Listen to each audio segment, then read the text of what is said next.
The emergency alarm blared through Metropolitan General Hospital at 3:47 a.m., its harsh tone cutting through the usual quiet of pre-dawn rounds.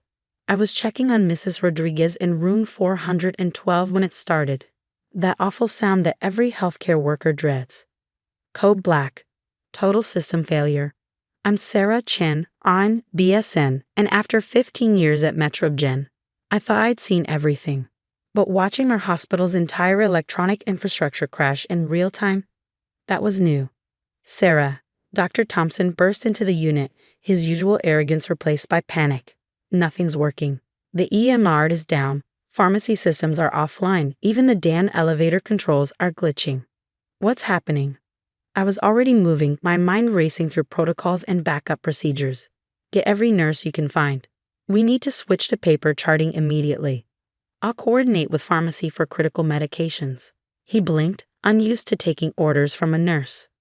But the administration will be useless until they get here. Right now, we need to focus on patient safety. I'd spent years building relationships throughout the hospital, from the janitors to the pharmacy techs, from the cafeteria workers to the security guards. While the doctors and administrators played politics in their meetings, I learned how the hospital really worked. For the next 2 hours, I coordinated a hospital-wide response. Nurses pulled out emergency paper charts we kept just in case. Pharmacy staff manually verified and delivered medications. Security teams monitored doors and access points that usually relied on electronic locks. By sunrise, we had stabilized the immediate crisis. Patients were safe, medications were flowing, and basic operations continued.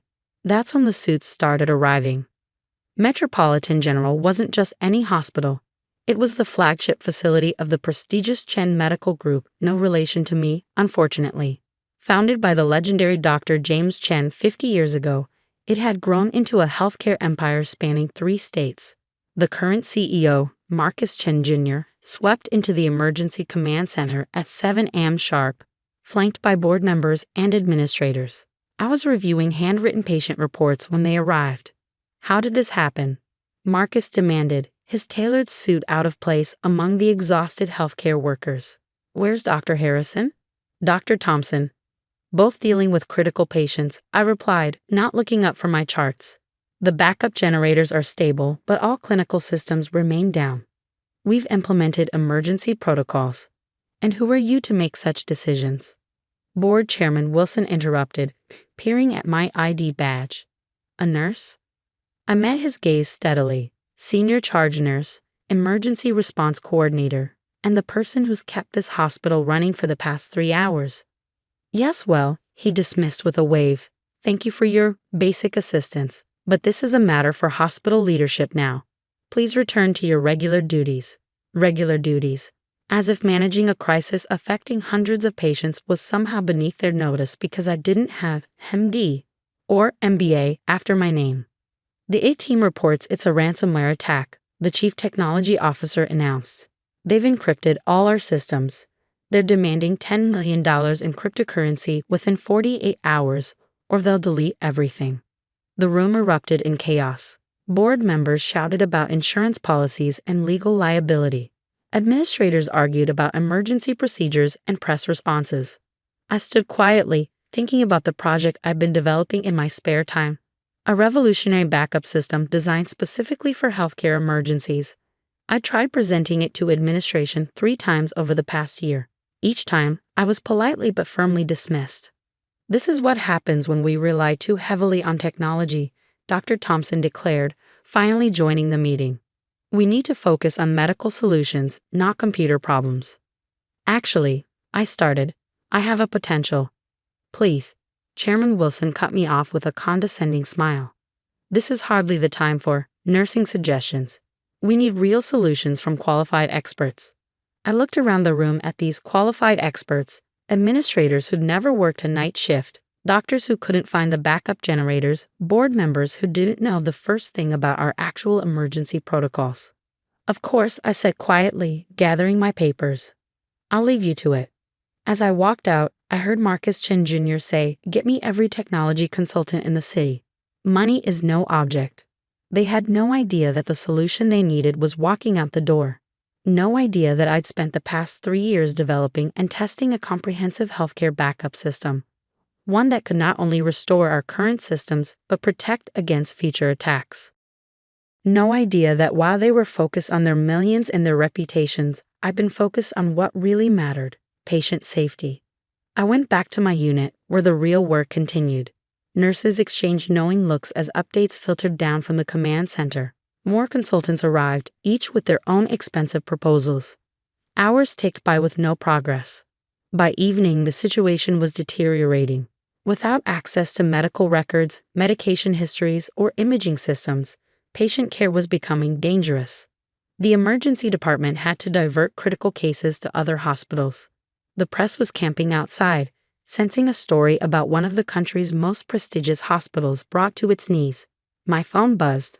A message from Dr. Sarah Chen, my old roommate from nursing school who now worked at the CDC. Heard about Metro Gen, how bad? I gave her a quick update, then added, remember that backup system I told you about? The one those idiots rejected? Yeah, would it help? It would solve everything. But they won't listen to just a nurse. Her response came quickly. Then maybe it's time they learned what nurses can really do. She was right. I'd spent my career being underestimated, watching administrators make decisions without understanding the frontline reality of healthcare. Maybe this crisis was an opportunity. I went to my locker and pulled out a worn leather notebook, Dad's last gift before he died. He'd been a maintenance worker at Metro Gen for 30 years, teaching me everything about the hospital's infrastructure that you couldn't learn in nursing school. Sometimes, he'd said, you have to let people fail before they'll accept help. Opening the notebook, I reviewed my system's architecture one more time. 3 years of work, countless late nights, every detail meticulously planned.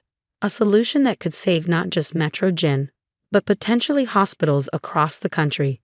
They had 36 hours until the ransom deadline. The question was, how long would their arrogance last before they realized they needed help from just a nurse? I sent a message to my small team of trusted colleagues, other nurses, its staff, and technicians who'd helped me develop and test the system in secret. Be ready. When they finally ask for help, we'll have to move fast. Then I settled in for a long night of patient care, knowing that sometimes the best revenge isn't about getting even. It's about being right. By dawn, Metropolitan General was in chaos. The expensive consultants had failed. Each attempted fix only made things worse, and the ransomware's deadline loomed closer with every passing hour. I watched from my unit as another team of suited experts rushed past, their polished shoes clicking against floors they'd never walked during a night shift. Through the window, I could see news vans gathering like vultures.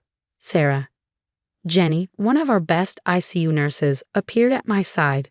They're calling an emergency board meeting. All department heads. Let me guess. Nurses aren't invited. She smiled grimly. Actually, they are. They're desperate enough to try anything now. The main conference room was packed when I arrived. Board members sat around the massive oak table, while department heads lined the walls. The tension was thick enough to cut with a scalpel. Marcus Chen Jr. looked like he hadn't slept. Our latest consultants estimate 5 days minimum to rebuild the systems, he announced. The ransom deadline is in 18 hours. What about our backup servers? Someone asked. The CTO shook his head. Compromised. The attack was sophisticated. They got everything. We can't run a hospital this size on paper charts, Dr. Thompson declared. It's not 1950.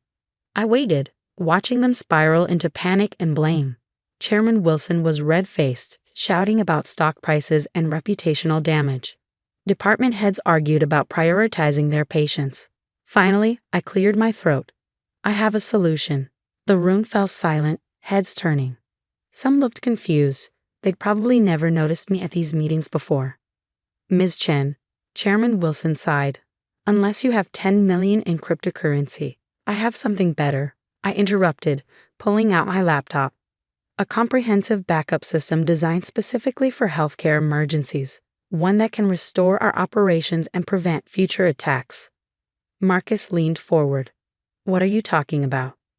I opened my presentation, the same one they'd dismissed 3 times before. For the past 3 years, I've been developing a secure, distributed system that maintains real-time copies of all critical healthcare data. It operates independently from main hospital networks, with multiple redundancies and security protocols. And you're just mentioning this now? Dr. Thompson demanded. Actually, Jenny spoke up from the back. She's tried to present it 3 times. You all said it wasn't worth considering because she's just a nurse. The room grew uncomfortably quiet. How do we know it works? The CTO asked, professional skepticism warring with desperate hope. Because we've been testing it in parallel for 6 months, I replied. Remember that efficiency study you approved without reading? My team has been running shadow systems, proving the concept works. Your team? I gestured to the back of the room, where Jenny and several others stood. Nurses, its staff, technicians. The invisible workforce that kept the hospital running while administrators attended galas. Show me, Marcus said. For the next hour, I walked them through the system's architecture. Every question they asked, I had an answer. Every scenario they proposed, I'd already considered. Years of frontline experience had taught me what healthcare workers really needed in a crisis. This is impressive, the CTO admitted, but implementation would take weeks. 6 hours, I corrected. The infrastructure is already in place. We just need authorization to activate it. Chairman Wilson sputtered, You installed unauthorized systems in our hospital? No, I smiled.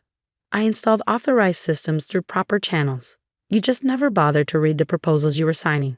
Too busy assuming nurses couldn't understand technology, I suppose. The room erupted in arguments. Board members demanded to know how they'd missed this. Department heads who dismissed my previous presentations suddenly became my biggest supporters. Marcus raised his hand for silence. How much? For what?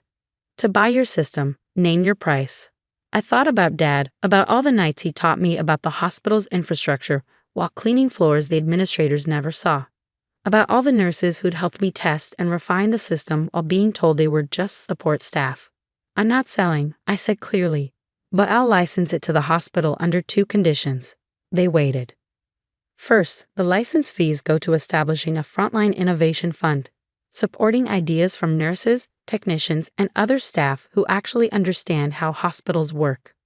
Marcus nodded slowly. And second, I want a seat on the board, not as a token nurse, but as Chief Innovation Officer with real authority to implement changes. Absolutely not, Chairman Wilson began. But Marcus cut him off. Done. Marcus, you can't. We have 16 hours until we lose everything, Marcus snapped. Our choice is between pride and survival. I choose survival. The next 6 hours were intense. My team worked seamlessly, implementing protocols we'd rehearsed for months. While the consultants watched in amazement, nurses and technicians executed a hospital-wide system restoration. By midnight, Metropolitan General was back online. Patient records secured. Medical systems operational. The ransomware isolated and neutralized. The press called it a miracle. Prestigious hospital defeats cyber attack. The headlines read. They interviewed Marcus about the hospital's innovative leadership, while Chairman Wilson smiled stiffly beside him. Only those of us who'd worked that crisis knew the truth, that the solution had come from the people they'd underestimated all along. 1 week later, I sat in my first board meeting. No more standing against the wall. No more being dismissed or interrupted. We need to discuss implementing Ms. Chen's system across all our hospitals, Marcus began. Sarah, I corrected. And yes, we do. But first, we need to talk about changing the culture that made it necessary for nurses to develop solutions in secret. Looking around that massive oak table, I saw the shift in their expressions. Respect, finally, from people who'd never bothered to learn my name before the crisis. Chairman Wilson retired 2 months later, citing personal reasons. His replacement? Dr. Sarah Chen, my old roommate who'd helped me develop the system's initial concept during late-night study sessions. The Frontline Innovation Fund has already approved 12 projects, from improved patient monitoring systems to streamlined medication protocols, all developed by the people who actually do the work. Yesterday, a new nursing graduate asked me how I managed to break through the hospital hierarchy. I didn't break through it, I told her. I proved it was broken to begin with. Dad's old notebook sits on my desk now, next to my board member nameplate. Inside, I've added my own notes, not just about hospital infrastructure, but about the power of being underestimated. Sometimes the best revenge isn't about proving others wrong. It's about proving yourself right and then using that victory to open doors for others. The emergency alarm still blares occasionally. That's the nature of healthcare. But now, when crisis hits, everyone knows that solutions can come from anywhere, even from just a nurse. After all, in healthcare as in life, the real experts aren't always the ones with the fanciest titles. Sometimes they're the ones who've been there all along, quietly keeping the system running while others claim the credit. And sometimes it takes a crisis to make everyone else finally see it.